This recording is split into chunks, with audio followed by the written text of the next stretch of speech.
Bismillahirrahmanirrahim. Assalamualaikum warahmatullahi wabarakatuh.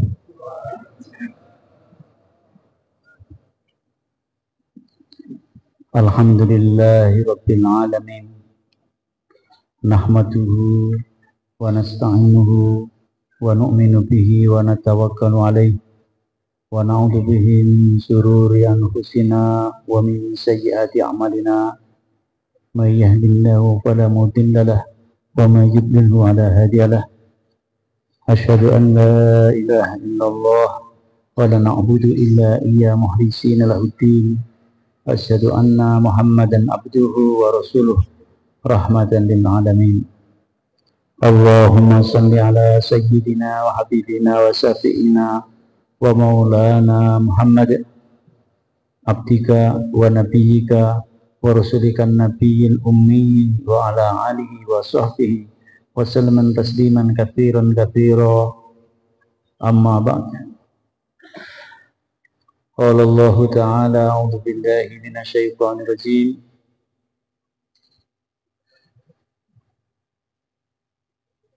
Qul hadhihi sabili ad'u ila Allah ala basiratin ana wa man ittaba'ani. Sadaqallahul adzim. Jamaah sekalian yang dimuliakan Allah Subhanahu wa taala. Allah Subhanahu wa taala adalah zat yang maha agung, zat yang maha besar, zat yang maha kuasa, zat yang maha perkasa. Dialah Allah Subhanahu wa taala zat yang maha sempurna, zat yang maha melihat tidak berhajat kepada mata, kepada cahaya, kepada urat-urat, melihat dengan zatnya, melihat dengan kekuasaannya yang agung, yang tidak terbatas, sehingga tidak ada yang tersembunyi dalam pandangan penglihatan Allah Subhanahu wa taala. Makhluk ini melihat berhajat dengan mata. Kalau matanya kena katarak, nggak bisa melihat. Kalau ada mata tapi uratnya putus, nggak bisa melihat juga. Kita ayo melorok, tapi gak ndelok apa-apa. Karena apa? Karena ada urat-urat yang putus di matanya. Matanya normal, matanya ada, uratnya normal, tapi tidak ada cahaya, tidak bisa melihat. Allah Subhanahu wa taala tidak berhajat kepada mata, tidak berhajat kepada urat, tidak berhajat kepada cahaya. Melihat dengan zatnya.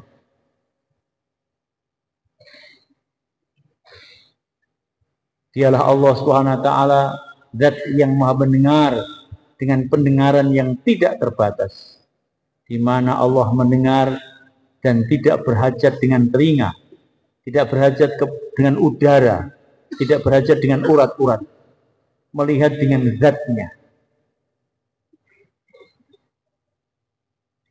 Makhluk ada perlu telinga. Telinganya kalau urat-uratnya putus, tidak bisa mendengar juga. Ada uratnya, ada telinganya, tapi tidak ada udara sebagai penghantar gelombang suara, tidak bisa mendengar. Allah tidak berhajat dengan telinga, tidak berhajat dengan urat, tidak berhajat dengan apapun juga. Melihat dengan kuasanya yang agung, dengan zatnya yang tidak terbatas, sehingga seluruh bahasa, seluruh ucapan, seluruh suara, seluruh alam semesta, Allah mengetahui. Bahasa binatang-binatang, biasa manusia, kalau ada semiliar manusia doa dengan bahasa yang berbeda-beda, maka Allah mengetahui. Allah kuasa dan makhluk tidak ada kuasa. Siapa yang kuasa ini mulia? Allah. Dialah zat yang maha kuasa dengan kekuasaan yang tidak terbatas. tidak bisa dibayangkan oleh otak kita. Otak kita ini terlalu lemah. Otak kita ini makhluk, tidak bisa menjangkau keagungan, kebesaran, kehebatan, keperkasaan, kesempurnaan Allah SWT. Para nabi-nabi bercerita tentang keagungan Allah. Demikian juga para rasul-rasulnya Allah. Dai-dai, ulama-ulama bercerita tentang keagungan Allah. Malaikat-malaikat demikian juga mengetahui tentang keagungan, kebesaran Allah SWT. Akan tetapi semua yang diketahui oleh seluruh para nabi, para rasul, para malaikat-malaikat tentang keagungan, kebesaran Allah tidak lebih hanyalah setetes daripada keagungan, kebesaran, kehebatan, kesempurnaan Allah Subhanahu wa taala.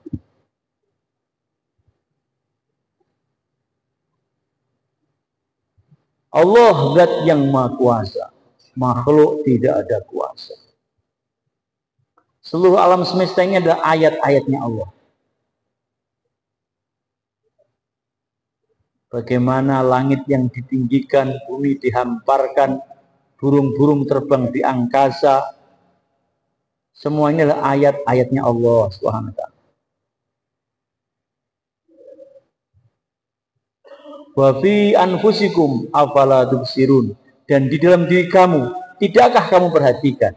Dalam diri-diri kita ini pun juga tanda-tanda keagungan, kebesaran Allah SWT.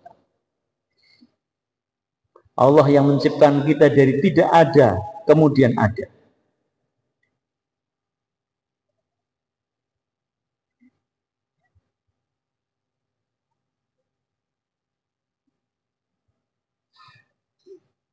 Walaqad khalaqnal insana min sulalatin min tin. Sungguh Allah telah menciptakan manusia daripada sari patinya tanah. Tsumma ja'alnahu nutfatan fi qararin makin. Kemudian menjadikan saripati tanah itu menjadi nutfah dan ditempatkan di tempat yang kokoh, yaitu rahimnya ibu.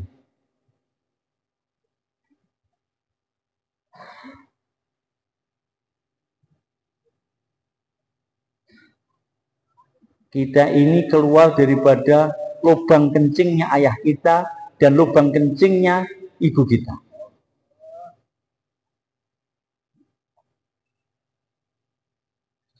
Airnya laki-laki telah bertemu dengan airnya wanita, maka kemudian jadilah Paijo, Parmin, Parto,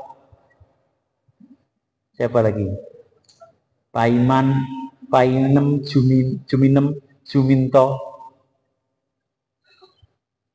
Ini dari airnya laki-laki, airnya wanita.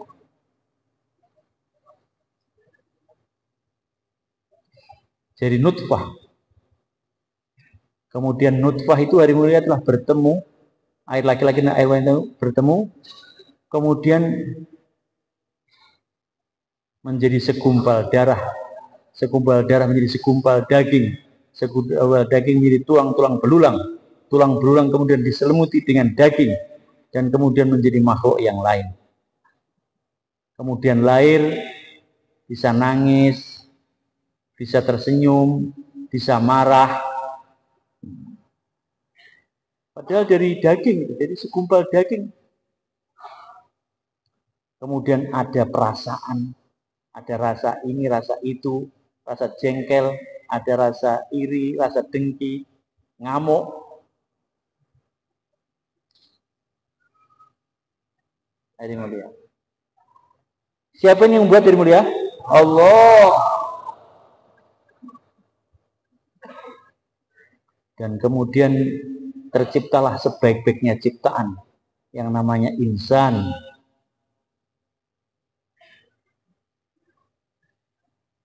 Sebaik-baik ciptaan dan kemudian dimuliakan oleh Allah SWT.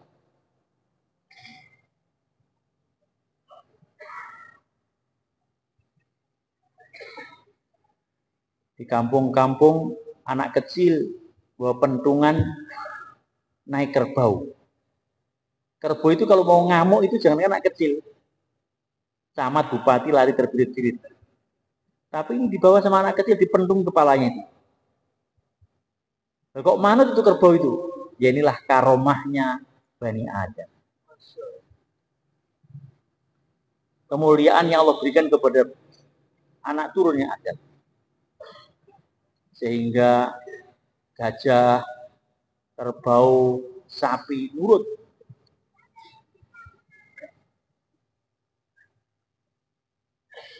Allah tundukkan.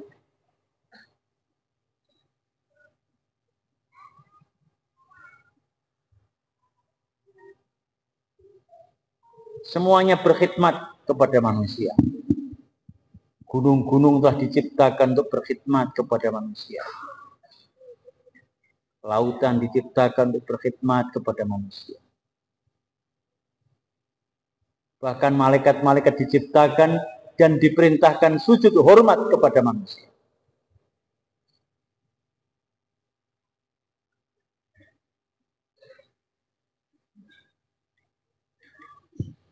Kalau semuanya diciptakan untuk manusia, manusia ini diciptakan untuk apa? Tidak ada maksud dari mulia Allah menciptakan manusia kecuali untuk Allah. Untuk mengabdi dan menghamba hanya kepada Allah Subhanahu wa taala saja.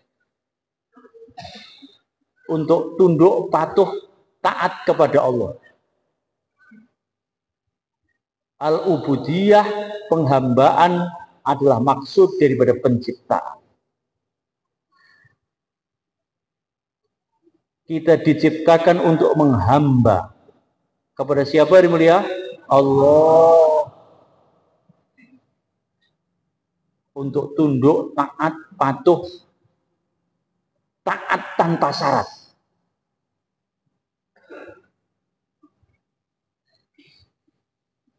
Bukan karena mau diberi surga kemudian taat, tidak, taat tanpa syarat. Sudah.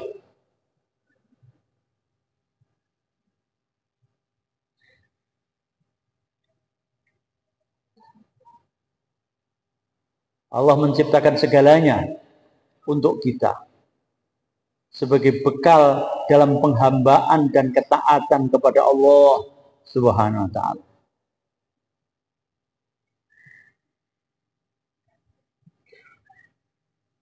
Tiap hari itu proklamasi menyatakan kehambaan di hadapan Allah Subhanahu wa taala.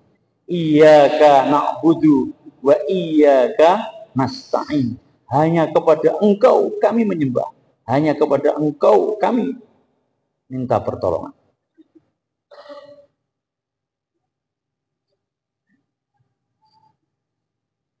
Saya Ibrahim bin Adham beliau mengatakan sebenarnya manusia itu tidak taat, tidak apa-apa. Tidak taat, tidak apa-apa. Tapi ada syaratnya. Syaratnya yang satu, cari bumi selain buminya Allah. Pindah, hijrah, transmigrasi ke bumi yang lain yang bukan ciptaan Allah. Kemana itu? Tidak ada. Karena seluruh alam semesta ini Allah yang menciptakan. Yang pertama. Yang kedua, boleh wahai manusia kamu tidak taat. Tapi syarat yang kedua, kamu cari rizki yang tidak daripada Allah. Cari air yang bukan ciptaannya Allah, cari beras, nasi yang bukan Allah yang buatnya. Silahkan cari kemana. Keliling seluruh jagat raya, kalau bisa menemukan air yang bukan ciptaannya Allah.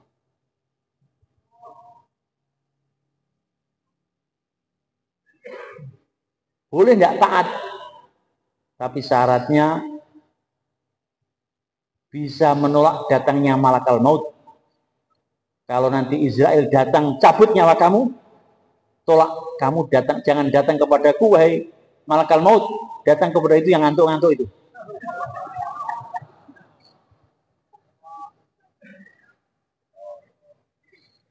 Kalau bisa menolak datangnya malakal maut, silahkan tidak taat kepada Allah.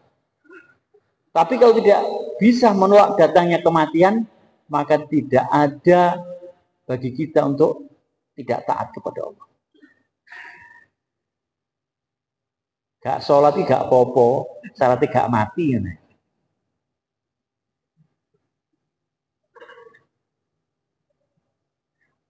Nek iso gak mati, gak sholat gak apa-apa. Ning nyatane mati kabeh. Gak mau mati sebenarnya, tapi kematian telah menangkap dia dimanapun dia berada. Dari depan, belakang, kanan, kiri, atas, bawah, makhluk yang namanya kematian sudah siap untuk menghadang. Walaupun dokter, spesialis, dokter spesialis, ahli jantung, mati juga. Dukun sakti, mati juga. Gajah Mada, sing awake gotot gedidur, kok patungnya itu atau gambarnya itu, mati juga. Hayam Wuruk, mana Hayam Wuruk? Tidak ada. Brawijaya, Soekarno, Soeharto, tidak ada semuanya. Kemana hari mulia? Kembali ke hadirat Allah Subhanahu wa Ta'ala. Karena datangnya makhluk yang namanya kematian.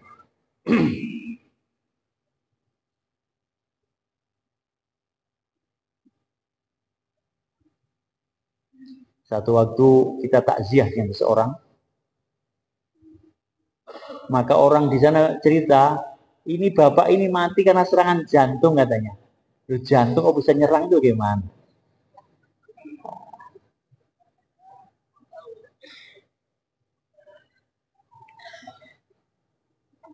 Maka waktu itu Gus Ron beliau berkata, itu dengan Gus Ron itu serangan jantung, ini serangan Israel.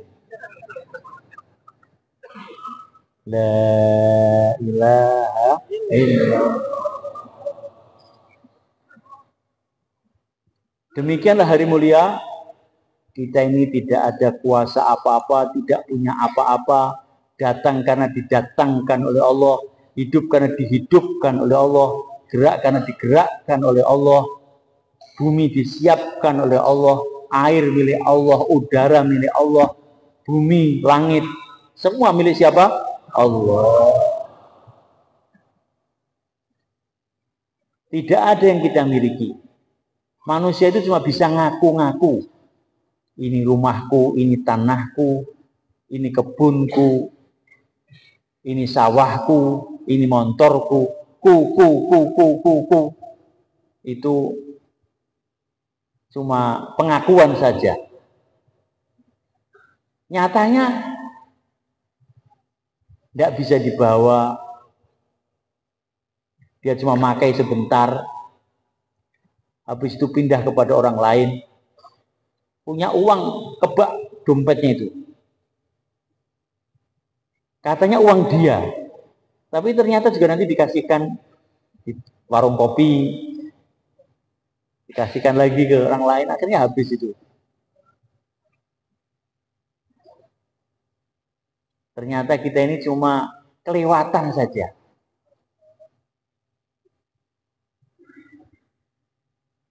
Hari mulia, memang dunia ini bukan untuk dimiliki.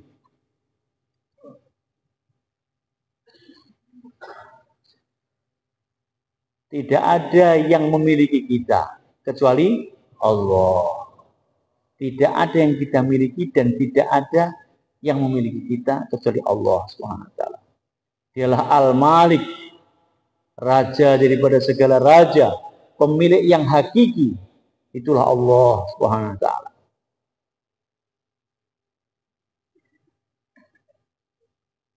Allah adalah zat yang maha kuasa dan makhluk tidak ada kuasa.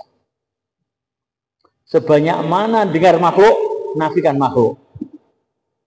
Sebanyak mana melihat makhluk, nafikan makhluk. Ada yang kita lihat, ada yang kita belum pernah melihat. Seperti Jibril, Mikael itu kita belum pernah melihat. Maka dinafikan juga, wahai Jibril, Mikael, kamu tidak ada kuasa. Allah yang maha kuasa. Malaikat tidak ada kuasa. Jin tidak ada kuasa. Siapa yang kuasa? Allah. Nyai Roro Kidul tidak kuasa. Nyai Roro Kidul, Nyai Rolor, Nyai Belorong tidak ada kuasa.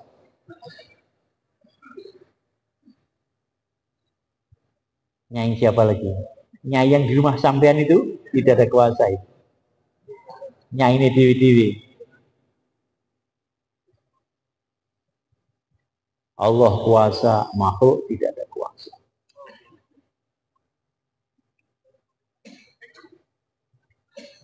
Dajjal akan datang, akan menghidupkan orang-orang yang mati.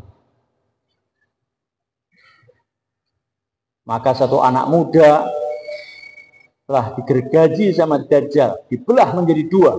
Dan kemudian Dajjal berkata, hidup kamu, hidup lagi dia. Setelah itu Dajjal berkata, bagaimana? Percaya enggak kalau aku ini Tuhan? Maka anak muda itu dia berkata, aku tambah yakin seperti apa yang disampaikan oleh nabiku, bahwa kamu ada Dajjal anak Tuhan. Maka Dajjal ngamuk hari mulia. Habis di sebelah digeraji menjadi dua, sekarang Dajjal gaji lehernya. Tapi Allah telah meletakkan tembaga di lehernya sehingga dia tidak bisa dipotong. Begitu ada seseorang yang bicara iman yakin, maka Dajjal kekuatannya melemah. Ini khasiat bicara iman yakin. Jadi bicara iman yakin itu melemahkan kekuatan Dajjal anak Tuhan. Maka ketika anak muda itu dia dibentak sama Dajjal dan Dajjal berkata, "Piye, percaya gak? Nah aku gustimu." Bentaannya mungkin lebih ganas lagi ya. Anak muda ini dia berkata, "Aku tambah yakin bahwa kamu adalah Dajjal seperti yang diterangkan oleh Nabiku Muhammad SAW." Begitu anak muda itu bilang dengan penuh keyakinan kepada Allah SWT bahwa dia ini Dajjal, maka Dajjal kuatannya menjadi melemah. Yang sebelumnya dia bisa menggergaji pemuda itu terbelah menjadi dua, sekarang dia potong lehernya tidak bisa.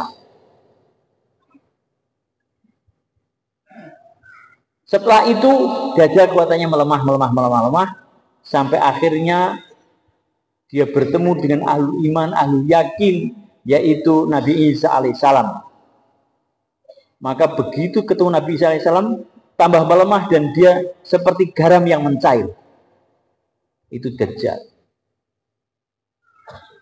Tapi untuk lebih menyangatkan pertolongan Allah SWT, Nabi Isa alaihissalam telah membunuh Dajjal dengan menombak tombak tubuhnya Dajjal sehingga Dajjal kemudian mati. Ya.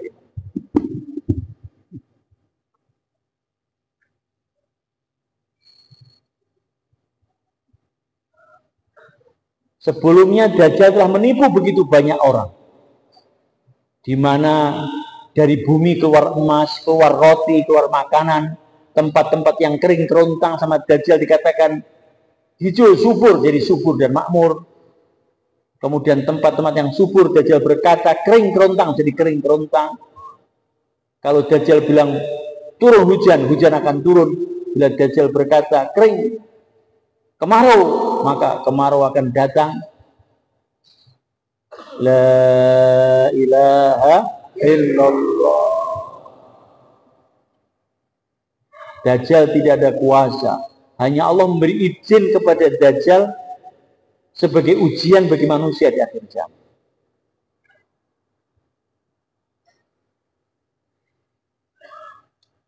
Dan zamannya zaman akhir dari mulia. Zaman akhir itu zaman yang Dajjal akan keluar, Ya'juj Ma'juj akan keluar. Tapi Nabi Isa juga akan turun dan Imam Mahdi akan datang. Ini zaman akhir. Tantangan-tantangan dan permasalahan-permasalahan besar akan datang bagi umat akhir zaman. Fitnah tambah hari tambah besar. Kemaksiatan di mana-mana. Ini akhir zaman. Keadaan bukan tambah baik, keadaan tambah memburuk hari ini. Akan tetapi di balik semua keburukan-keburukan itu akan datang pertolongan-pertolongan Allah yang besar juga untuk orang-orang yang dia memiliki keteguhan dalam imannya kepada Allah SWT.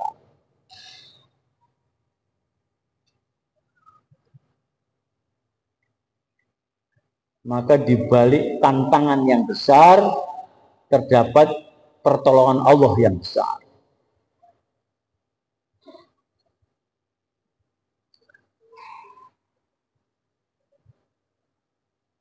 Yang penting bagaimana kita senantiasa yakin dengan janji-janjinya Allah, yakin dengan janjinya Nabi Agung Muhammad SAW.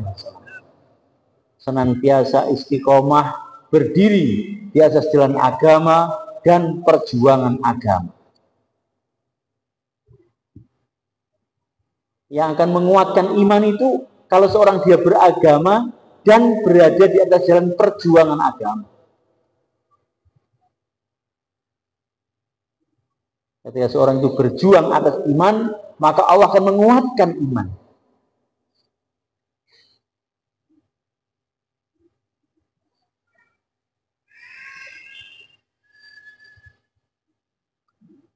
Iman para nabi itu terus meningkat. Mengapa? Karena nabi itu, semua nabi senantiasa berdiri di atas perjuangan agama. Sehingga iman nabi tidak ada yang menurun, terus meningkat. Sampai akhirnya berada dalam puncak iman. Demikian juga para sahabat-sahabat Nabi itu senantiasa istiqomah di atas jalan agama dan perjuangan agama, sehingga mereka imannya dia terjaga. Bahkan Allah memberi kepada mereka para sahabat pertolongan Allah seperti dulu Allah berikan kepada para nabi-nabi. Sebagaimana dahulu Nabi Musa alaihissalam telah menyeberangi lautan, maka para sahabat demikian juga menyeberangi lautan. Abu Ala Hadrami bersama dengan jamaahnya telah menyeberangi Selat Bahrain, sehingga mereka mendakwahkan agama berjalan di atas lautan, di mana kuda-kuda dan onta-onta mereka seperti berlari di atas padang pasir. Allah telah memberi kepada mereka pertolongannya, sebagaimana dulu pertolongan yang Allah berikan kepada para nabi dan para rasul, karena para sahabat telah berdiri di atas jalan perjuangan agama, seperti dulu para nabi dan para rasul telah memperjuangkan agama. Pertolongan Allah yang dulu Allah berikan kepada para nabi dan para rasul karena perjuangan agama itu tidak akan sampai kepada diri kita yang mulia, kecuali di atas jalan yang sama juga. Bila kita berdiri di atas perjuangan agama, mendakwahkan agama seperti para nabi dan para rasul. Bagaimana? Insya Allah hari mulia.